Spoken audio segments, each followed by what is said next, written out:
The title of my talk is Attributor, Revenue Debugging and Advertising Systems. This is joint work with Ranjita, Rahul, George, Surya, Hemanth, and Piyush, all at Microsoft.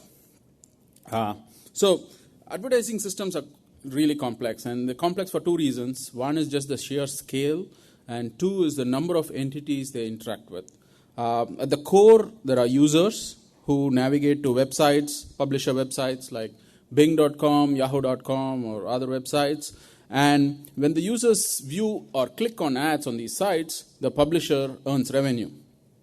And this is facilitated by ad systems, which interact with almost millions of advertisers. And then what they do is run real-time ad auctions and determine what ads to show on which website for which user. And also they manage the ad revenue by charging advertisers, paying publishers, and so on.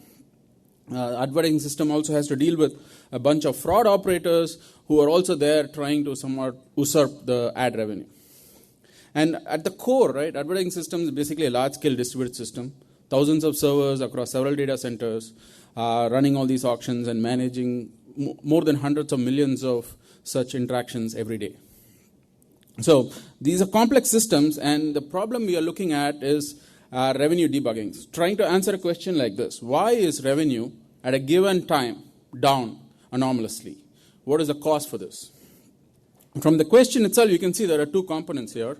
The first is really figuring out, is a change in revenue anomalous or not, which is really the anomaly detection problem. And the second part is answering the why. In this talk, I'm going to focus on the root cause. There are lots of techniques for anomaly detection, including you can do autoregressive models and so on. So for this talk, I'm going to assume there is an anomaly which is given, and we just want to explain why it happens. And I'll talk about a few examples, real-world examples, of why an anomaly, revenue anomaly might happen. So in one case, a data center in Dublin had a software upgrade which created some latency issues, which resulted in fewer ads being shown, because of which revenue was down. In another case, buckets. These are experimental trials, so there's hundreds of trials running every day on these systems, trying to improve the algorithm and performance and so on. And a couple of buckets tried to use a new relevance algorithm, which did not work as expected. So ad relevance went down, which resulted in fewer ads being clicked, and revenue goes down. Interestingly, the Pope election, which happened last year, that could be a root cause too. So, for example, users were searching for things like Pope or papal election results, and advertisers, there are not many advertisers who can advertise for those keywords. And again, revenue goes down. So the paper has a lot more of these examples, and you can see there's a whole wide range of root causes why something like this might happen. So before I proceed, just some terminology. The one in red, revenue, those are what we call measures. And the revenue per search is a combination, a function of two measures, revenue and searches, that we call derived measures. And so the anomaly detection runs on a bunch of these. There's hundreds of these measures that we track and run anomaly detection on. And then the goal of root cause is to come up with these things in blue and green, the dimensions and the values that try to explain it, right? So we're going to come up saying, if there's an anomaly in revenue, which of these is responsible for it? Okay, so just an overview of the talk. What we have in this paper is three items. One is an algorithm for coming up with these dimension value elements that explain the root cause. The second is, how do you do attribution for derived measures, like revenue per search? We'll see that it's important and also not trivial. And finally, we built a tool which uses these techniques and tries to do this in real time during the production, and we see about 95% accuracy for this tool and saves 1 hour on average of manual troubleshooting time. So with that, this is going to be the outline for the rest of the talk. I'll go with a few characteristics of ad systems and then walk through an example of how we figure out root cause analysis is done, and then show you the algorithm. And then I'll describe how we do attribution for derived measures, and then a brief demo of the tool. You can see how the tool looks and what it does, and a brief evaluation as well. Okay? So the first characteristic of these ad systems is just because of their sheer scale. If you look at a lot of systems and network diagnosis papers, the way it typically works is you collect a bunch of traces. As a request flows through the system, say load balancer, web server, database, you collect system calls or other logs as the request flows, and then what you're trying to do is figure out where is a performance or a failure bottleneck. Because of the sheer scale of the systems, this is infeasible. So what we basically work with are these counters, aggregate values of lots of measures. So for example, number of searches in the last 15 minutes or 1 hour, number of ads shown, revenue, and so on. There's like hundreds of such counters that we monitor, and that's what we use to debug. So that's the first characteristic. The second characteristic is there is lots of different types of measures.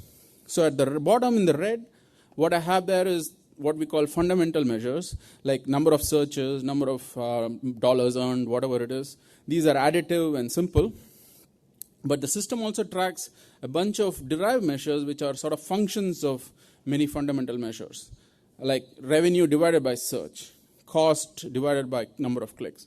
And there's a whole bunch of such measures, and we'll see why we need such measures and how to root cause them. The third part is what I alluded to earlier. Basically, the whole problem is multidimensional. So if you look at some networking diagnostic papers, the problem is you have a latency increase or something like that. You want to split it across different elements and say, oh, maybe it is because of the end host, or maybe it's because of the router, and so on. Here, there is lots of dimensions. So revenue can be sliced by number of publishers, number of buckets, number of advertisers. And so all of them sort of additively are equivalent. And you want to figure out which dimension it is first before identifying component of the dimension. And there are hundreds of dimensions. In fact, this paper we only deal with 33, but as we scale the system, we want to take into account more and more of these dimensions. So let's work through an example of root cause analysis. Right? So hypothetical example, let's say revenue was $100, went down to $80, and the 20% change, let's say, is large enough to be termed an anomaly. And we want to explain this. What are the potential root causes? Well, first, maybe a data center had $18 less revenue for that period. That looks like a root cause. Maybe 3 advertisers spent $20 less. That could be another root cause. Maybe 10 buckets, which resulted in $20 less revenue. Maybe that's a root cause. So the question is, how do we, so we have maybe hundreds of these different options, and then we want to bubble up which we think are most likely the root cause. So how would we go about it? So the first thing we do is what we look at is explanatory power and succinctness. This is pretty standard. Lots of systems do this. Score, for example, uses the same thing. The idea is you want to, the root cause has to explain it, and it should be succinct. So here on the pie charts, what I show is basically the contribution to that $20 change, right? $20, who's responsible for those $20? Which elements? So data center X, for example, 90% is responsible for 90% of the $20, and so on and so forth for different elements there. And the explanatory power basically says the root cause should explain most of the change. The succinctness is basically the Occams razor principle, which says it cannot be lots and lots of elements which try to explain a single root cause. It's likely to be fewer elements. When we throw in these criteria, you could say, data center equals X. Single element explains 90% of the change, likely to be a root cause.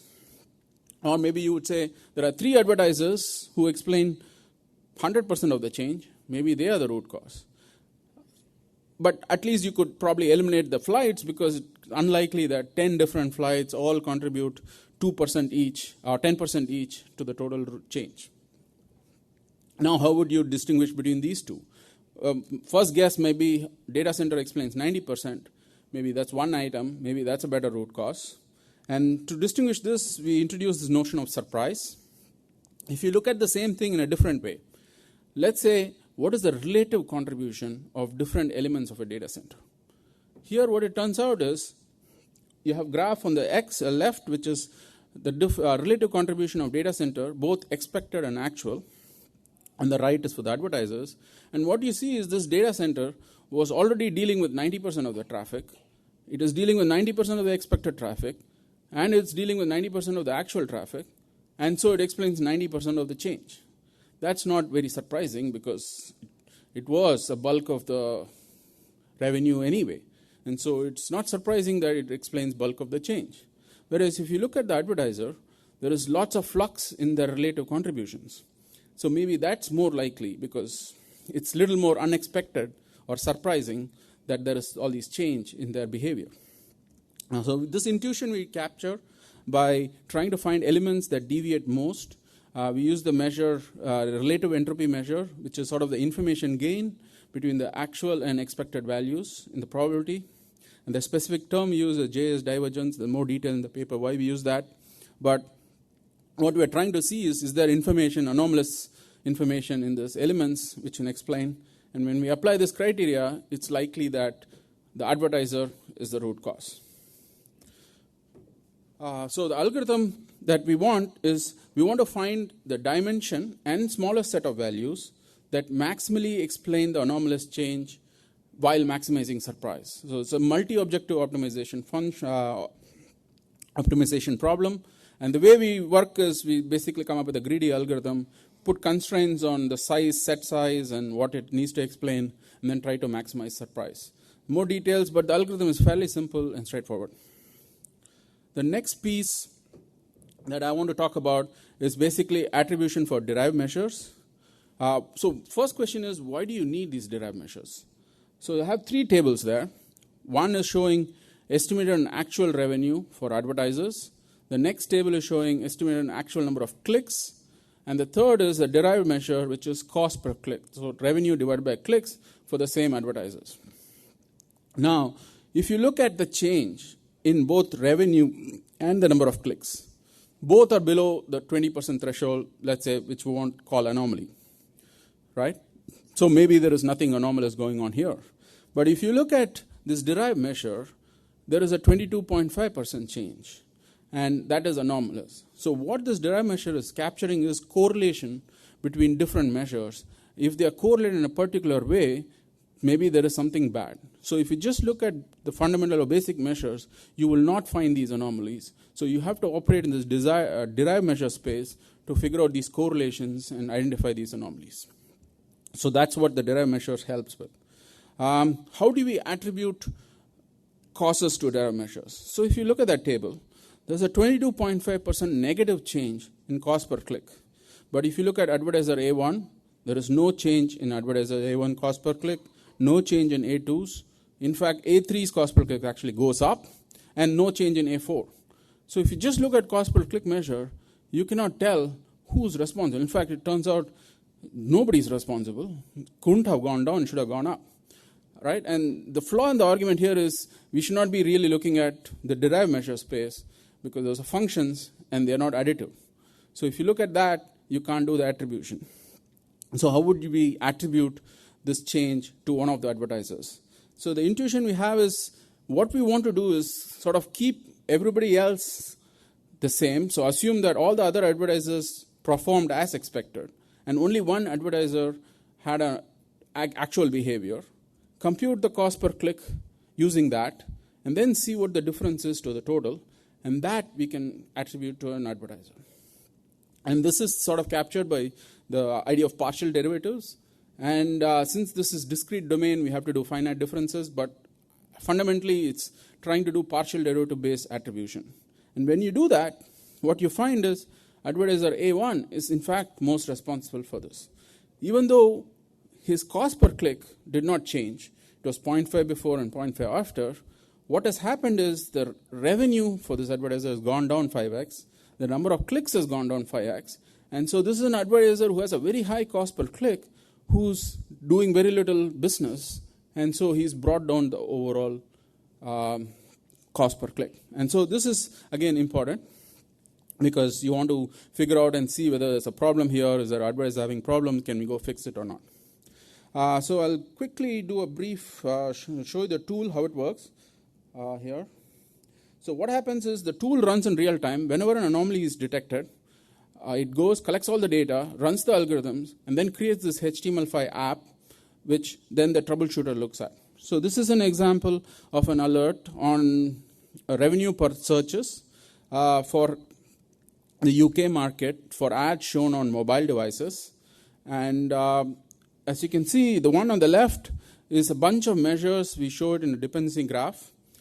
And what you see there is basically, some of these sensitive terms have been sort of elided, but the kings which have really changed are shown in red, which is revenue, revenue per search, and cost per click.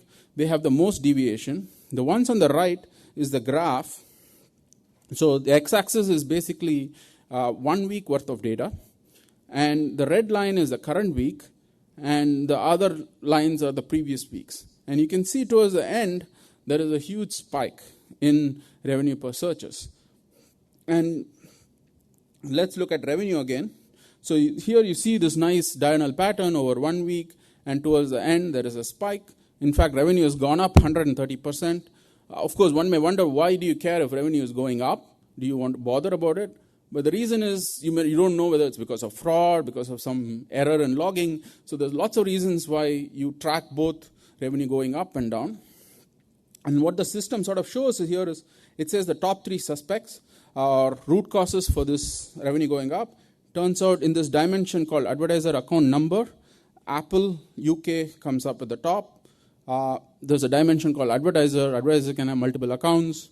Again, Apple shows up, and it says Apple is responsible for 74% of this anomalous change. And then we sort of show what we think are the top 3 reasons. The third one is something called depth, which shows where. And you can see the behavior of all these are similar. Where in the page the ads are being shown, and what is that thing. And you can see the similar.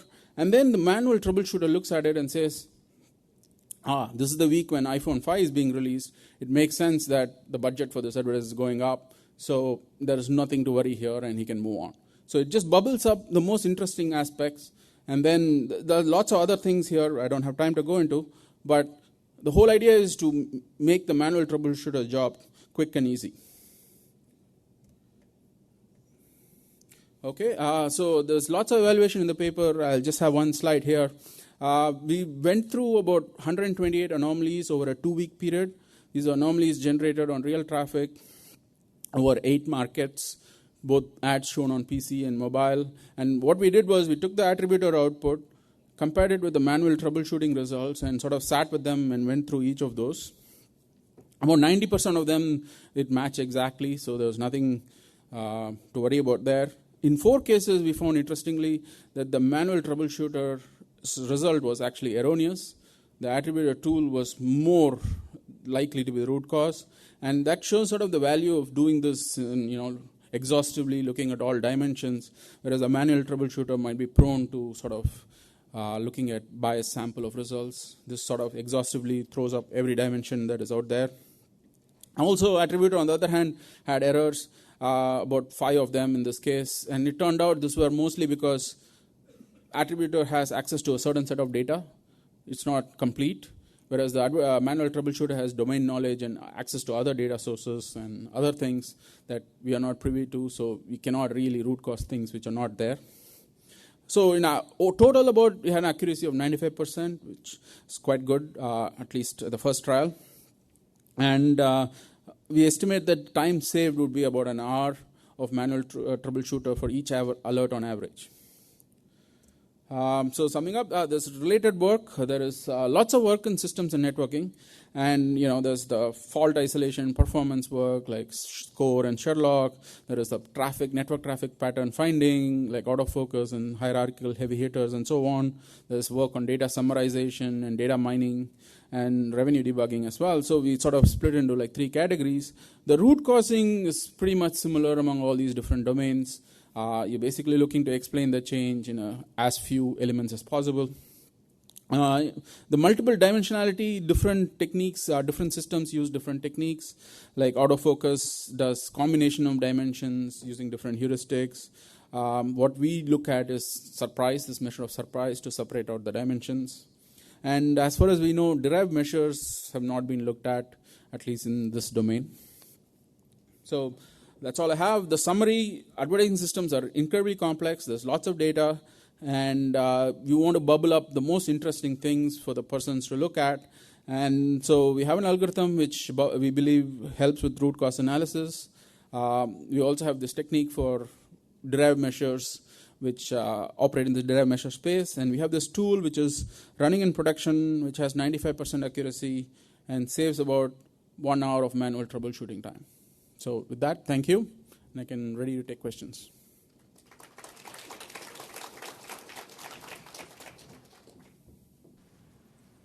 Hello. I have a question. How would you expand this tool on new markets? You analyze only 4 countries, but there's many more. Sure. So what we have, the evaluation results we show are on those 4 markets, but right now I think it's running about on 20 markets. It, I guess, depends on how many markets are being actively monitored. And what about this HTML5 application? Is it available for people to try? Not right now, but we can consider at some point maybe open sourcing it. But right now it's not open. Can the data collected by Attributor be used to create a trending analysis and to estimate for this particular advertiser, it's better to maybe move their advertisement from this frame of the page to this side because it's earning more revenue there based on the past history. You see? I understand the question. So there is actually lots of sort of complementary or orthogonal problems in this space. And what you mentioned is one which is trying to maximize the advertisers' return on investment is a good problem.